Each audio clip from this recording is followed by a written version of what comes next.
Ətrafınızdakılar daima sizi kopyalayır, sizdən köçürür.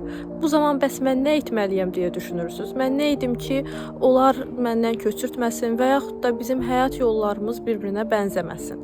Sizin burada heç bir şey etməyinizə ehtiyac yoxdur. Sizin burada etməli olduğunuz yeganə bir şey sadəcə öz yolunuza odaqlanmanızdır.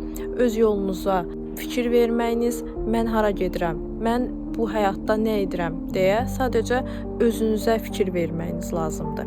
Və siz artıq orada başqalarını düşünməyinizə ehtiyac yoxdur ki, onlar sürətlə hərəkət edir məndən və yaxud da onlar məndən hal-hazırda daha çox uğurludur. Hal-hazırda belə deyək, sizdən onlar sürətli ola bilər, hal-hazırda sizdən uğurlu ola bilər. Amma uğurlu yolun yeganə açarı sürətli getmək, sürətli irəliləmək deyil, qətiyyətlə irəliləməkdir.